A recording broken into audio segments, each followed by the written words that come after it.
And welcome back to the podcast. I'm Mike as usual, and today with us we have Sumo Hey, what's going on? and Jim Bob Thornton. Hey, I've always been here. Jim Bob, your face reminds me of another Jim Bob that I know. Did you serve in the Revolutionary War? No, I served in the Korean Independence War. Ah, yes. I had an uncle that served in the Korean Independence War. Oh, yeah? Yeah, his name was Bill Bob Corton. All right, let's. Is that who you were thinking of, Mike? Yeah, I think that's who I was thinking of. Yeah. Does he have a face like a frog?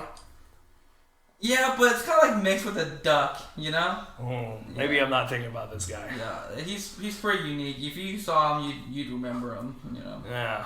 Now, me, I was blessed. I don't have a face like a frog or a duck, so I got that going for me, you know? He always- definitely looks human. Yeah, that's for sure. It's definitely human-shaped. Human shaped. Anyway, we have a great program for you today. What we have on our agenda is, well, we have Sumo here, so we're gonna be chatting away with him, talking about video games, movies, life problems. And then we're also going to have another special guest on as well. This guy, I met him at the 7-Eleven down the street across from Memphis, Tennessee. And this guy, again, pretty famous. It's the ghost of Conway Twitty. So we are going to be having him on board after we talk with Sumo. And then later on, we're also going to have Sumo, Jim Bob, and I. We are going to solve one of the biggest problems facing America right now. And what is that problem again? The fact that not all pizza places exclusively sell stuffed crust pizza. That is one of the most important topics. It's a damn shame. It's a damn shame. I mean, last week we covered human trafficking, and this is just on the same level as that. So we have to get the top people on it. That's so right. That's right. But we're first going to just talk to Sumo. Sumo, how are you doing? I'm doing good. Thanks for having me. Yeah. So what are we watching right now? I mean, I know what we're watching, but I want you to explain to the viewers what we're watching. We're watching Apex Pro League scrims through the point of view of TSM Imperial How, the controller crutch user. You know, yeah, that's what we're watching right now. Unfortunately, you know, we're not watching any of the good players like Sweet Dreams or Nathan or anything. But you know, what are you gonna do?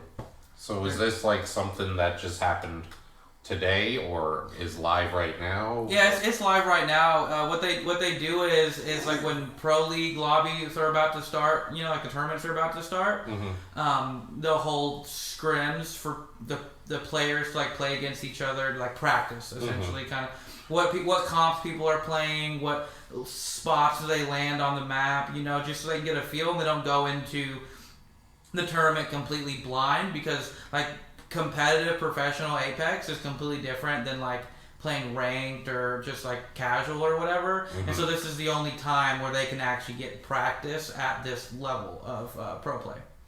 So what would you say, especially in the new format of, because of course ranked and casual are different, because if you're playing casually you're just going to do whatever, or if you're playing ranked you're actually trying. So how is competitive different from ranked? Well, like the scoring system is different, you know, and like, you know, the rank system, you know, like how they allocate points to you really dictates the play style of the game. And so like in rank they give you points for like getting kills, but they give you like a multiplier. So like the higher you place in the game, the more your points are worth. Where like in and then you also get like a lot more points for actually the placement you finish. Where in competitive you get points for what place you finish. So first place gets 12, second gets 9, third gets 7, then it kind of goes down from there. It goes down like to 5, and then to 3, and stuff like that. But you also get kills you get 1 point for every kill that you get. And because these pro lobbies are full of like really, really skilled mechanical players, you don't see a lot of like aggressive play. Like obviously you're aggressive when you need to be or whenever you see an advantage. But other than that, you have to like really respect other players, and so you can't just make these stupid aggressive plays. And that's one of the reasons why like pro players like playing in other like pro lobbies. And that's why I really like watching Pro Apex, because it's a completely different game from watching like ranked or casual, because of how conservative people have to play. It's more about positioning, and then you just see some really crazy plays because, like I said, these players are just mechanically gifted, Let me ask you a question, because I keep seeing this, and it's actually kind of a little disorienting. Why does Hal keep opening up his fucking backpack like that? And he just keeps doing it. He's probably checking for meds, and if you've noticed, he keeps dropping meds for his team. Well, yes. So I think he's probably just looking at his meds. So instead of hitting his wheel for his heals, he's just like opening his bag just to see what he's got real quick. It's probably what it is. That's what. I mean, he's also checking his ammo too. Yeah. His light ammo, I bet. All that shit. Yeah. And like it's muted right now, so we don't know what comms are happening. We don't know what like his teammates are asking of him and stuff like that too. So now, can you describe the team comp that TSM is running with right now? So they're playing Bangalore, Seer, and Horizon. Bangalore's really come to light as like kind of like one of the staple characters in Pro League now. I think that's mainly due to how good of a character she is on Storm Point, right? With a very big open map like Storm Point, her smokes really allow you to cut off angles and make better rotations and isolate some fights and stuff. And so she's starting to see play carried over. She also just works well with Seer. Like everyone plays Seer. Seer is the best character in the game. Wall hacks on his passive, wall hacks on his tactical, and wall hacks on his ultimate. Right? It's just wall hack the character. I don't even know why people cheat in this game. Like they give you the cheats in game legally. So yeah, they're playing that. So they've got that synergy going with with like Bangalore and Seer. But then they're playing Horizon, which is like.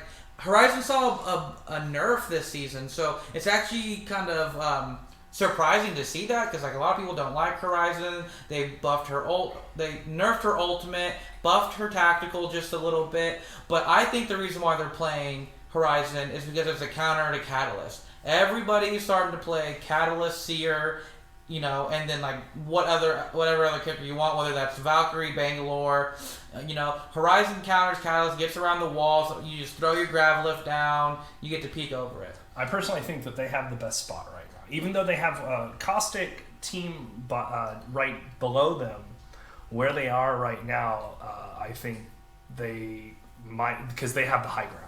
Yeah, they're holding the high ground. There's a team out in front of them that they've got shots on. They're probably going to have to move last, which is good. And like you said, there's a Caustic team underneath them, and so that's going to be really hard for them to deal with. We got to... Well, I see how keeps just shooting his... we got a pick. Are they going to drop here? They might do it. They're probably going to throw an ult and then drop on this. Yep. Let's see here. Nope, they're going to wait for the zone to come in. They might get a reset here. Nope, they didn't get the reset. There it is. They got the link. 5 teams left in this final circle here. It's gonna get real match wild. 4? I think this is match 4. I think so. Out of 6 for scrims. This is gonna get really crazy. So since scrims is, from my understanding, is just practice, but the pros practice amongst themselves before the big tournament. Does it determine anything like? No. Because I know people in pros, you're not just going to do a rando drop, and if a gajillion people land there, it's just a big fight. People have a set place where they're going to land, from my understanding, and he missed it. Oh, no. He missed it. He missed the horizon. Yeah, he was trying. He's mad. Yeah, so like this is one of the things I really like about Pro League as well, is that there's kind of like a gentleman's agreement among all the teams where they'll say like, oh, we're gonna land in this spot and this other team will land in this spot, and kind of like everybody gets their own space to drop and to loot and get so like they can have a better chance at fighting, because there's so much money on the line when we're You at least gotta get a weapon and some stuff, and you can't just get your shit pushed because a team landed a couple seconds before you did. Yeah, they got the loot and you died. Whenever you like land on a team, we call it in the Apex community, call it like 50-50ing, right? It's like, because there's RNG who gets what loot, when they open a bin and stuff like that. When you're playing for millions of dollars, you want to eliminate as much of the RNG as you can. Exactly. And so they've all agreed on, hey, we're going to land here. And so that's another thing that's going on with these scrims, is it helps them understand what teams are landing where you can land in certain groups, right? Because, like, every group's going to be different. You have different teams that have all their different landing spots. And so, depending on the team, some teams will, like, reactive drop, which isn't always the best strategy. Some teams, like TSM, usually get their spot and nobody messes with them, right? So that's another thing that you get here is, just understanding where people are going to land, getting used to your rotations, and how well other teams are doing, what they're playing, The thing about scrims, though, is that because there's no stakes here, is that a lot of times you'll see teams really go out on a limb and play comps that, like, they wouldn't normally. Right, exactly. And sometimes they'll play a little differently than they normally would, just to see what would happen. And also to keep what you are going to do up your sleeve still. Exactly. And so it's like you get to practice with pro teams, but you don't get to practice exactly the way their people are going to play when it comes time for these pro league lobbies. And then I'm sure there's teams in there doing the full reverse psychology of like, oh, everybody's going in here to just try whatever. We're just going to come in and do our thing. Right. And everybody's just going to expect us that we're going to play something else. And I wonder if TSM, because TSM, like I said, they're playing Horizon C or Bangalore, I wonder if they're really going to play Horizon when Pro League comes around, right? I wonder if they're just doing this to see how does playing Horizon over Catalyst affect our matchup against these Catalyst Bangalore Seer compositions, right? It doesn't actually work. Is it good?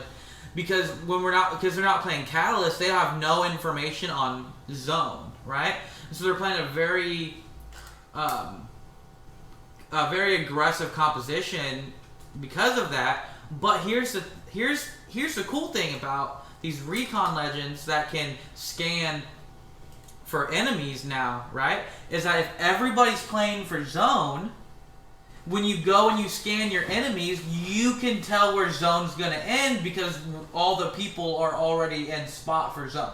So you kind of do get Zone information off your recon character if you're in these lobbies that play for Zone. And so I think that's probably what they're leveraging here, and seeing if they can just get away with not playing a control character so they can counter the Catalyst, which is a very popular legend right now. She's just making her own. Hell yeah. You audience at home won't be able to see, but we're joined by a fourth guest. They're gonna see. One of the cats has just assumed a chair at the table. What's up? And she's looking very cute. Yeah, she is. She's giving me the eyes. Sumo, what is your go-to legend when you are playing Apex Legends? Well, okay, like if I'm playing like solo, is that what we're asking? I'm just saying, like, what's your go-to legends? Solos, duos. I mean, Wraith. Right. I like me some Wraith. She's got a get out of jail free card a lot of the times. I like the way Wraith plays, but I'm really like flex. I'm a flex player, so if I'm jumping into rank with the homies or whatever, because I kind of like have the ability to play whatever character I want pretty decently. I fill holes a lot, right? So like, oh, do we need a controller? Do we need a support player? You know, like both the people I'm playing with are, you know, pretty mechanically skilled or maybe better than me or on the same level as me, and you know they know how to frag and they don't know how to do anything else. Then like, okay, let me go here, let me play anchor or something like that, you know. So I really like Wraith, and then I just kind of like just fill whatever my team needs at the time whenever I'm playing. So Okay, yeah. good. What's your go-to weapon? Oh my! I'm a flatline, Andy. I love playing the flatline. That's my gun. I'm the most accurate with the flatline. Did you just say you're a flatline Andy? Yeah, I did. You know what I heard on a match the other day? Wait, there was a little kid. He didn't say anything. He had his mic on. You heard his like the fan going. All of a sudden, we get hit by these charge rifles, and he goes like, "Fucking charge rifle, Charlie's over here." And anytime he got hit with a charge rifle, he said, "Charge rifle, Charlie." Well, dude, that kid is my hero, dude. He doesn't say anything else. He's just vocal about his anger with the charge rifle. Because charge rifle Charlies need to go extinct, okay? I am a charge rifle Charlie. You and are- that's why I was hurt by it. You are scum! If you ask me, the charge rifle needs to have a slower fire rate because I'm sick and tired of getting Spartan laser across the map all the time. Okay, this is Apex, not Halo. Okay, if we're gonna Spartan laser people, we can go play fucking Halo, that shitty ass game. Okay, there's a reason why Smackdown quit playing professional Halo for a second time and came back to Apex because Apex is a better game. That's how I feel. The non-alcoholic beverage that Jim Bob has in his hand. So you're a flatline Andy. That's right. My secondary shotgun. I love the Eva 8. You know, the PK I like too, but I'm kind of bad with it sometimes. You know. You're no Mozambique here. Oh my god, dude, I miss every shot with the Mozambique. It is terrible, man. Like, I don't ever clip it, but if I did clip it and show you guys, you'd just be like, wow, dude, this is your first time playing the game? Because that's how bad I am with the fucking Mozambique, okay? Yeah. I'm also Mozambique! a big fan of the R9, especially, like, before the buff, I loved the R9. Now they buffed it, I love it even more, so... How do you feel about the Hemlock being in the care package? I love it, dude. Like, oh my I love God. it. I don't even pick it up that much, because, like, I'm really bad with burst weapons, you know? So, like, just the fact that it's, like, on the ground, I don't have to deal with it much is just great, right? Like, they could vault that gun, and I'd be okay with it. Yeah. Not that it's bad, I'm just bad with it, you know? So, it's not my cup of tea. The Nemesis, though, because it does so much damage, I'm willing to play the burst weapon, and it has such a fast rate of fire that's almost like a fully automatic assault rifle once you get it charged up. So, you know. I like the 301 too, but they nerfed it and it just doesn't feel as good as it used to. No. It really doesn't, you know. So. See, I'm a flatline guy. I'm a devotion guy. Okay. I'm a wingman. Yeah? Man. You over here fucking laying it down with the wingman? I am. Most times I forget I have it in my my go-to is like flatline wingman or a flatline shotgun. Okay. So I'm gonna have like a pistol with me, or I'm gonna have a shotgun, and so I like have the wingman, and sometimes like I fucking forget about it, and like, oh fucking this guy's like really fucking far away. He's like maybe half health, fucking out of ammo in my flatline. Let me switch to my other weapon. Oh, it's the wingman. Oh, he's dead. Oh, never mind. I got him. Dude, I like the wingman a lot. It's just it's hard to use. It is. It's hard to use, but when you're on point with the wingman, it feels so good because you're just tearing through people's freaking shields. My favorite combo is wingman really close up on controller. The circle looks like it's like epicenter, and people are playing fragment out here a little bit. So I imagine that this circle is gonna end somewhere in between epicenter and fragment. See, like they're probably gonna go there to get another scan, but though they could go there, they can. But Now I do like how you can only scan a beacon once. yeah, because you just being able to spam beacons would be fucking. I mean, we used to really be able to good. spam beacons. on like the regular yeah, survey. yeah, but that was because- just for like the survey when you're getting the zone info. Is it the same way on zone ones as well? You can only hit them once. Okay. I don't know. I usually only hit them and then move. Right, So, same here. But I know for a fact you can only hit the recon beacon once. I think they rotate to the right here. That's gonna be the better play, based on where other teams were. Let's see where zone went to the. Oof. Yep. This is gonna end. There, I told you. yeah. See, this is actually you still get access to zone information with the recon when you're playing Edge like this. Because other teams are just doing the work for you, right? They're just heading another beacon, a different type of beacon, and doing their game plan, and based on that, you get some information. By the way, what happened to Olympus? Like last season... There's a bug on it. And I don't know what the bug is, but there's something wrong on it, so they had to like put it away till they fix it. That's all I heard. I forget what they said the bug was, but and that's just like I heard that from like streamers and stuff. I didn't hear it from the devs. I mean, they still have 3 maps in rotation. Yeah, So yeah. that's- But like I would much rather play Olympus than Broken Moon. Olympus is such a breath of fresh air. Like when you play so much, like, bro, when Kings Canyon, like a couple of seasons ago, was just like the most prominent map, and then they put Olympus back in ranked. It was just so nice because fuck Kings Canyon. Yeah, I don't know. I say I don't like Kings Canyon. I kind of do, but I kind of don't. Like, the problem with Kings Canyon is the same thing with Olympus. It's like it's third-party central. Vantage is king in Kings Canyon. Oh, really? Like, when Vantage came out, the Kings Canyon map was the one that was her first map on. And, like, she just dominates because of her sniper ability, where it just lights up people. Like, it just... All that, like you may not be good with Vantage with a sniper rifle or anything like that, but if you're Vantage and you ping somebody, it's going to tell you how many people are there that far away and like what their shields are. Yeah. Yeah. Yeah, I'm not a big fan of Vantage, but that's because I don't use her right at all. I'm a charge rifle Charlie, and she's great with... Yeah, because you go get your angle that you need and stuff. I try to use her tactical too aggressively, just end up getting like clipped out of the sky, or I land and then it takes 20 minutes for you to pull your gun out afterwards, right? And so I'm just an aggressive player, though I do like playing zone, but I don't know, it's kind of nice pushing everybody. You know, it's a good time. So Yeah. It's a good time. Well, so what other video games have you been playing? like other than Apex, I've played Hogwarts Legacy. That's kind of like the most recent game I've played besides Apex. Not very far in it because I got the Apex bug and just stopped playing Legacy completely. But when I was playing, it was a really good time. Now, Jim Bob here is playing Apex, or not Apex, Hogwarts Legacy. If you guys want to talk about Hogwarts, how do you enjoy the atmosphere of that game? I like it a lot.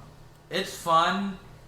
I think it's a little like you can tell they made it for a controller.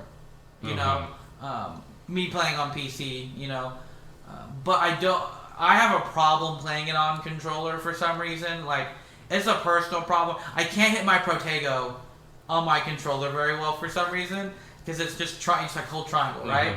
Yeah. And you hit your Protego, but for some reason, I don't react fast enough. I'm like, oh, I need to hit my counterspell, and I just like pause for a beat, and I'm like, oh yeah, and then I try to hit it, and it's like always too late. But on the PC, for some reason, I'm like reacting faster, and so I have to just play on PC. Well, I would also say part of that is you've been a keyboard and mouse guy. I mean, for a while now. Yeah. I think you would probably say at this point you would be a keyboard and mouse primary user. 100%. So I mean that's just natural. Of like you're using a thing and you're familiar with it, but it's like no. Yeah, you know, like I've always been a very subpar controller player. I've just never been good at it. If I would have switched to mouse and key years ago, I'd be like a way better mouse and key player. But that's just like I'm just like naturally better at mouse and key than I am on controller. You know. So, but like the flying on mouse and key in Hogwarts Legacy, awkward. Right? Like, yeah, you get around just fine, but controlling the camera to see things when you're on mouse and key is really weird. But when you're on controller, you can do it like way easier. And so what I was doing was I had my controller plugged in next to me. And then every time I started flying, I just like switched over to controller because the experience flying on controller was just that much better than doing it on PC. So I like that. You know, the whole like I feel like there's so many spells in the game, and you can only slot 4, and then you have to do your sets. Yeah, you got the 4 sets when you upgrade. Yeah, and I think that like, and then you have to upgrade to get the different sets, and I feel like I just have so many like wasted sets, right? Like I need to have like all these things in my set just in case I need them. But like like I barely use Lumos so far. Like I haven't done a lot of dungeon diving or anything. But like I barely use that one. Then you got all the like conjuration stuff that you do inside the room of requirement, right? And so like that fills up space. And so I feel like there's just like a whole bunch of like wasted stuff. It can feel like that at times. So how I've done that, because I also think that's a little weird, but I understand why to have the spells the way they are, to like hold right trigger and then select a specific thing. I know it's different on keyboard and mouse. So what I did was I had like a non-combat set. That's the room of requirement thing, and then also the pets, the animal stuff. And as I've progressed, I've noticed like once you kind of have what you want, you don't really need the remove or the add spell. You really just need the change thing. If you want to change its color or something. That's usually what I kept. And then I kept that with the animal stuff on one, and then like you said, Lumos is basically useless except for a certain dungeon, and then I don't know if you did the painting thing with the butterflies. It's a side quest. Yeah, no, I haven't done that yet. That's one of the things you use Lumos to do it, and then okay. I have that on a separate, like, again, almost another utility slot, like with Wingardium Leviosa, because I don't know if you've discovered it. You don't really have to cast Wingardium Leviosa. You can just do Levio, and then you do the right stick or move the mouse around, and it just automatically becomes Wingardium Leviosa. So there's not a whole lot of times where you just have to cast it. Oh, okay, cool. I didn't know that. So I have that with like Lumos and the like go invisible spell. Oh yeah. I forgot what that's called, but and then like something else. But then like the other two are the actual attack spells I use, and even in the spells, there's certain ones that I don't use. I prefer over others, especially if the enemies have their shields up, and you've got to do a specific colored spell to break that shield if you're not using the ancient magic attacks. Yeah. I played the curse build. Oh, I mean, like, yeah, the curse build's great, but I've been doing a lot of the side quests. So anytime I did a story mission, like 2 or 3 at least side missions would pop up, and I would do those before even doing the next thing. So I only have 1 right now, even though I'm in like the part where... You mean like only have 1 unforgivable curse? I don't have any. But like, you know, when you're doing your talents, there's like the dark wizard one or whatever, and then like you do more damage when you like do it to a cursed. Yeah, like I turn certain ones into curses, and then if you like curse a whole bunch of people, whenever you deal damage to one person who's cursed, everyone who's cursed takes damage as well. So like that's the build that I'd be trying to do. I'm obviously gonna get the unforgivable curses, because why wouldn't you? My brother beat the game and he told me that they're like OP, and there's just no reason not to use them, except for like make sure you don't use them in front of a teacher so you don't go to Azkaban. But you know, so I'm definitely gonna do that.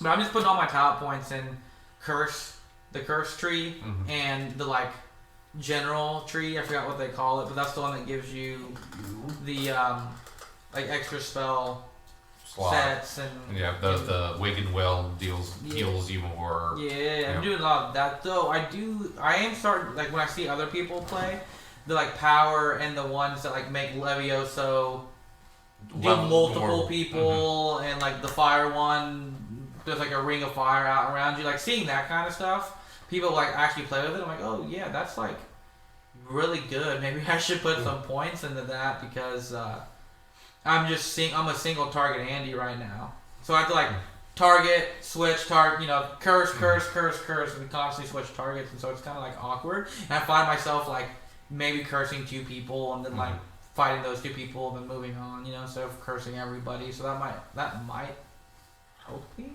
but How one of the nice things is you're gonna be able to basically get most of the talents. I think they did the math, and whatever your cap level is, you can get everything but like 8 talents. Just from what I've seen, I don't know how you feel about it, but I feel like the room of requirement stuff that makes your potions better is kind of the most useless out of all of them, in my opinion. I don't use the potions hardly ever. Oh, really? I just go ham, all natural usually. I mean, I throw like the plants out because the plants help. And you use a Wiggenwell potion. Yeah, but that's also because Wiggenwells are directly linked to down or something on the controller. Yeah. Where the other potions you have to cycle between them. It's a bit awkward. And like I said, I'd rather use the plants, so I just never think about the other potions. I wanted to use a lot of potions coming into playing this game, and then as I was playing it, it's just like don't have the materials to make the potions a lot of the time.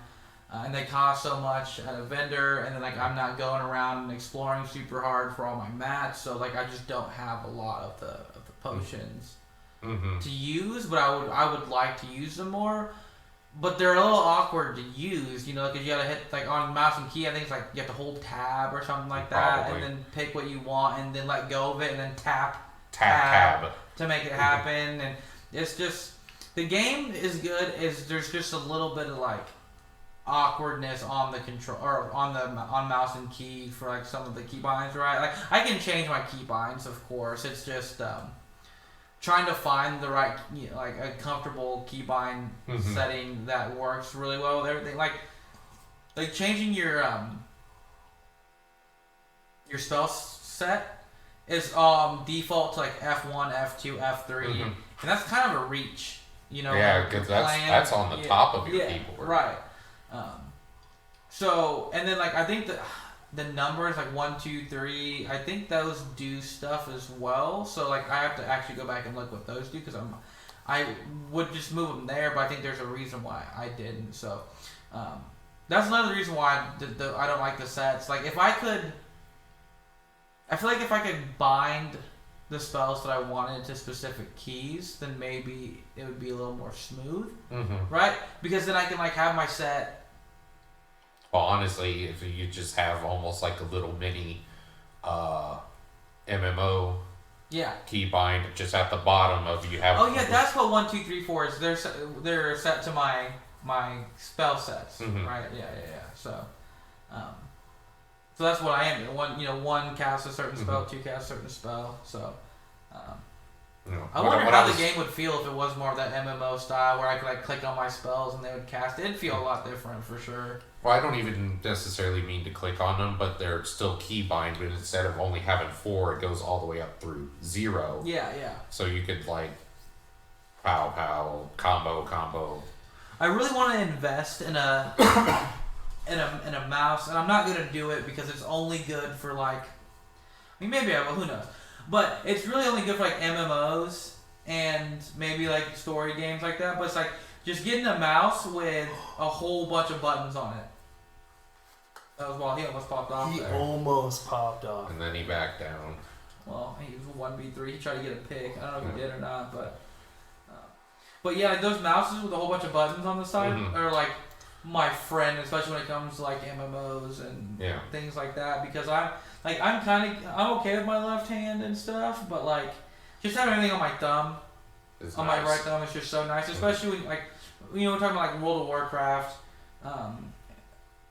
just like having my rotation 1, 2, 3, 4, 5, 6, 7, 8, and just like super easily accessible. When I was playing World of Warcraft a lot, and I had a mouse that was like that had that on it, I was like so much better at the game just because like I could hit my keybinds each Just year. right there. Yeah. Yeah. Yeah. So I really like those kinds of mice for sure, but they don't really do much. Like I feel like in like a for a shooter, I wouldn't want something like that. Because I feel like it's just be buttons in the way that do nothing. Right. Exactly. Like I could put a lot of stuff on there, but Like you could do mouse, emotes and stuff. My mouse grip. Well, especially for Apex, right? Like you can do like you can have your shield batteries and your cells and your syringes and your You could all that all on a separate, so you don't have to worry about the wheel, right? And then you can have your grenades there. Okay. But like I mean, grenades are fine. So like there's stuff you can do, but like there's probably not enough buttons to bind to one of those mouses in Apex. You just don't need all that. So I think are they switching back to Catalyst, bro? No, he's looking at how he died. Oh, he's going back. Yeah. VOD review.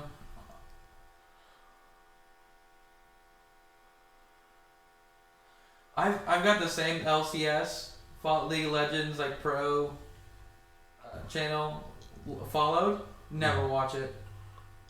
I just don't understand what's going on. Let's see what he's doing. He's like going through each time he dies.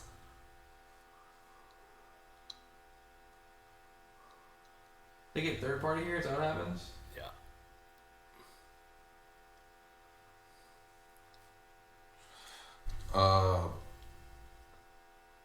Oh shit! I forgot. We were watching Apex stuff. I guess, do you want to bring out? Oh, our special guest. Yeah. Yeah. Well, yeah. Let's go ahead and do that. Go ahead and go with the sponsor that we have. The 4 sponsors we have. Go with one of them. Go with one of them. Okay. Well, I guess we'll use that. This one. So this segment is brought to you by air, because you should breathe it. Big Air is currently paying us to promote breathing, which I feel is vital, regardless of getting paid for it, to people's health and well-being. Because if you stop breathing, then you stop breathing forever. So you should breathe. Take a second right now to really just. Okay,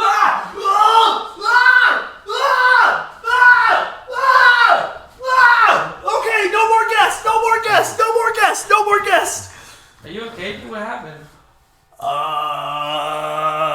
It wasn't the ghost of Conway Twitty. Who was it the ghost of? Me. What? Yeah. You saw your dead self? No, me. I.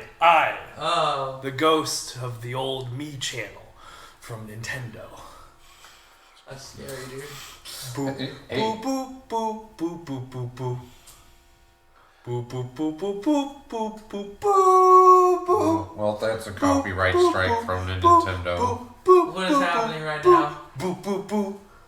I think he's possessed by the Me channel. Well, then we can't get copyrighted, right? Because like it's a whole like possession thing. And You do Super Mario Brothers.